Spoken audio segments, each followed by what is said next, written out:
Hello there, ladies and gentlemen. Like the wind I go and like a man I come, Zephyr is here.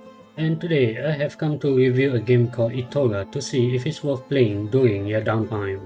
Itorah is a 2.5D action platformer developed by Grimbart Tales and published by Ensemble Entertainment. You will be playing as a human child named Itorah, who is the last non-human in the world of Nahucan. Before we proceed, I would like to give my thanks to the game's publisher Ensemble Entertainment for giving me a key to this game of theirs for me to review.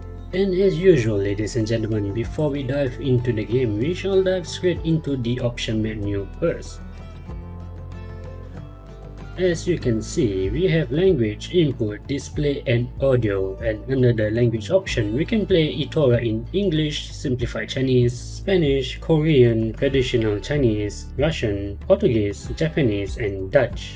The keys in Itorah are rebindable as well, and that the mouse is not required for you to play the game. Itorah can be played solely with just the keyboard, but should you own a controller, you can play the game using that as well. And between the two, I honestly recommend playing using the controller over the keyboard due to the ergonomic nature of your hand placement on the table when you are using the keyboard, and that it should be easier to play with the controller instead. I have completed the game once, and from that I could tell that Itorah is designed with using the controller in mind, and honestly, there are not a lot of keys for you to press even if you end up playing with just the keyboard, as most of the time you will be pressing the up, down, left, right directional key and the ASD key, along with the occasional tab key to open the map. You can play either in full screen or Windows mode, and you can play Itorah up to 1920 by 1080 resolution. There are 4 separate volume sliders as you can see here, but my personal recommendation is to play Itorah with everything up to the max, as the sound in the game is just heavenly for your ears. And before we dive into the game, let's enjoy the main menu music for a while.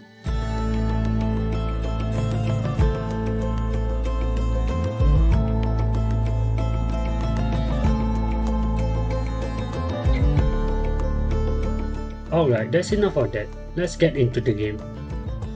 If you have watched my first 30 minutes of Itorah gameplay video or from your favorite YouTubers, you will know what the gameplay for Itorah is like. For the benefit of those that have not watched any Itorah gameplay video before, the gameplay for Itorah can simply be described as simple and fluid. Fluidity of control is extremely important for an action platformer game, and in Itorah, there are quite a lot of those jumping between platform sequences. And if you are one of those people that don't own a controller to play on the PC, such as yours truly, playing with just the keyboard is surprisingly doable. The default key setting takes into consideration of the ergonomic nature of your hand placement on the keyboard, along with the use of common keys for directional movement for an action platform game, which is the up, down, left and right directional keys. But if you want a better key control placement for your hand, I suggest replacing the up, down, left and right directional keys to the 8, 5, 4 and 6 keys over at the numpad. The combat and movement in Itorah is simple even when you have collected every single ability at the end of the game. You start off with the basic set of move, and as you progress through the game, you will collect different movesets for you to utilize along the way, be it through killing boss monsters or by exploring the world of Nahucan.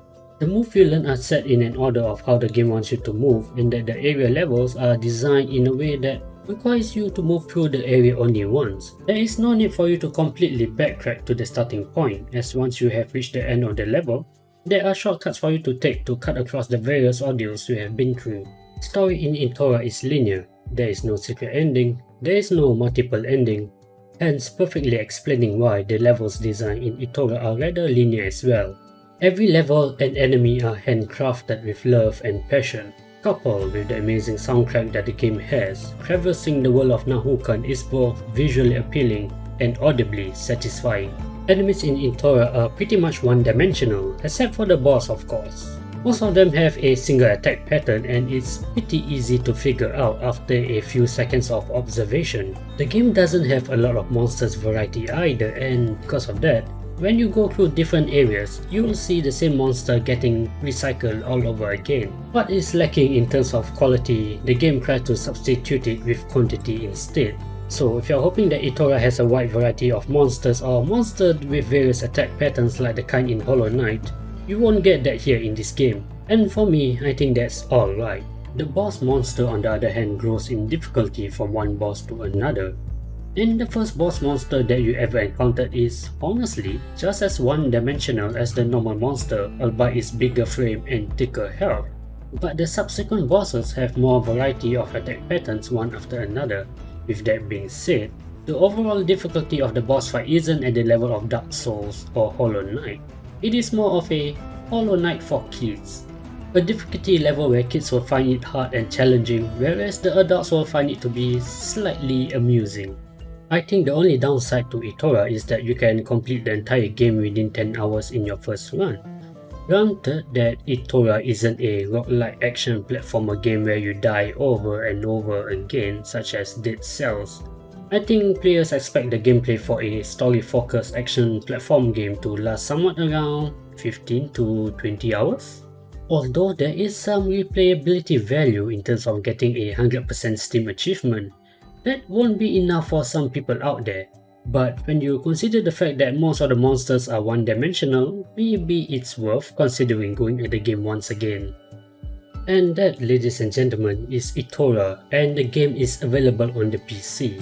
You can get Itorah for $19 or based on your region GDP. Can I recommend you getting Itorah for $19 for you to play during your downtime? I would say it is reasonably priced, and that the story, the music, the gameplay and the art style would be enough. But for the others, it might not be. To them, the asking price might be slightly overpriced for the content offered in Itorah, and that they will wait for a discount. Either way, it won't change the fact that Itorah is a nice game to play and that it is definitely a nice little hidden gem. So yes, I can recommend getting Itorah, be it at full price or should you get it at a discount. My name is Zephyr, like the wind I go and like when I come, and now it's time for me to go.